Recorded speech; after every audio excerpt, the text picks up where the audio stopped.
The attachment theory argues that a strong emotional and physical bond to one primary caregiver in our first years of life is critical to our development. If our bonding is strong and we are securely attached, then we feel safe to explore the world.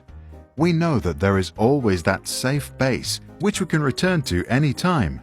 If our bond is weak, we feel insecurely attached. We are afraid to leave or explore a rather scary-looking world because we are not sure if we can return. People who are securely attached are said to have greater trust, can connect to others, and as a result are more successful in life. Insecurely attached people tend to mistrust others, lack social skills, and have problems forming relationships. There is one type of secure attachment, and there are three types of insecure attachments: anxious ambivalent, anxious avoidant, and anxious disorganized.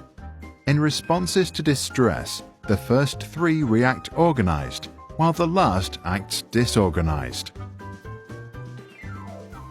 To understand the theory better, let's look at Mr. and Mrs. Smith, who have 4 children: Luca, Anne, Joe, and Amy.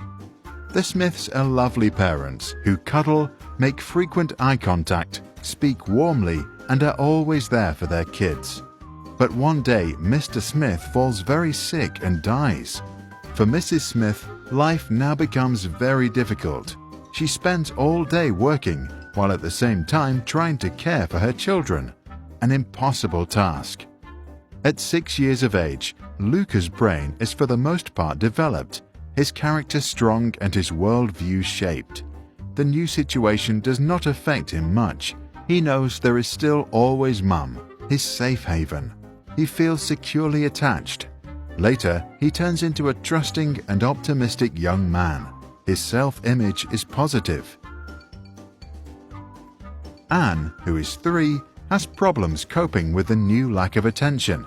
To Anne, her mother now acts unpredictably. She is anxious about their relationship and as a result becomes clingy. To get her mum's attention, she has to raise her emotional state and scream.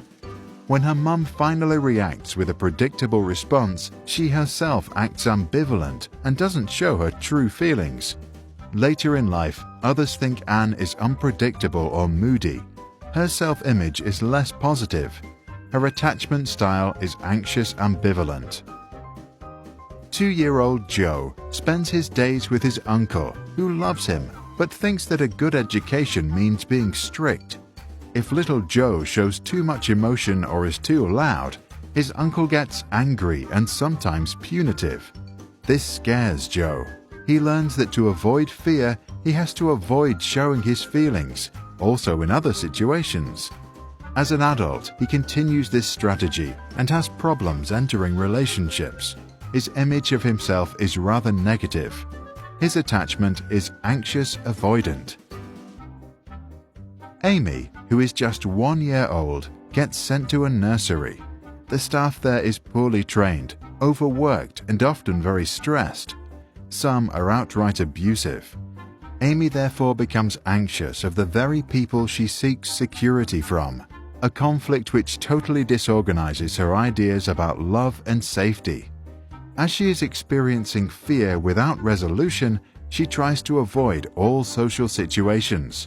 As an adult, she thinks of herself as unworthy of love. Her self-image is very negative. Her attachment is anxious disorganized. Our attachment is formed in the very first years of our lives, a time when we are too young to communicate our anxiety and as a result can experience high levels of stress. Then our adrenal gland, an organ sitting on top of our kidneys, produces the stress hormones adrenaline and cortisol. The heart rate increases, the blood pressure goes up, and we become alert. If that happens frequently, it is called toxic stress. Toxic because it impairs the development of a child's brain and weakens the immune system. In embryos or at a very young age, toxic stress can even switch the expressions of genes, which can affect our health many decades later. By simulating a strange situation, we can assess an attachment style already by the age of 1.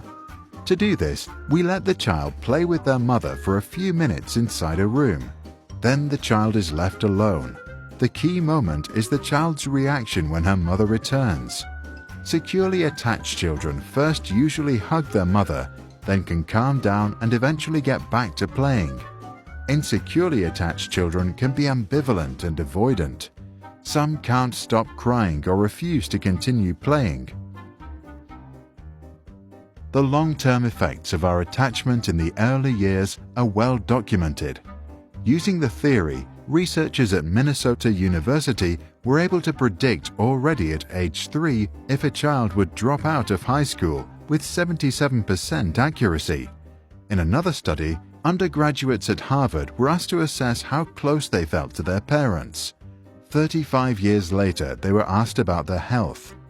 91% of those who said they had a rather broken relationship with their mother were also diagnosed with health issues, including coronary artery disease, hypertension, and alcoholism. For those that had reported a warm relationship, the figure of poor health diagnosis was just 45%. But there is another reason why the early years deserve special attention. They are the starting place for subsequent behaviors. A kid that feels securely attached at age 2 can make friends at kindergarten. Their worldview gets reinforced with every interaction, and they develop optimism. As a result, they make good relationships at school, then at college, and later at work. Highly insecurely attached children can miss out on this opportunity. Psychologist John Bowlby, a pioneer in attachment theory, allegedly said, "What cannot be communicated to the mother cannot be communicated to the self." In other words, those who feel insecurely attached might not quite understand themselves. To get to know who they are and what they feel, they might have to go way back in time.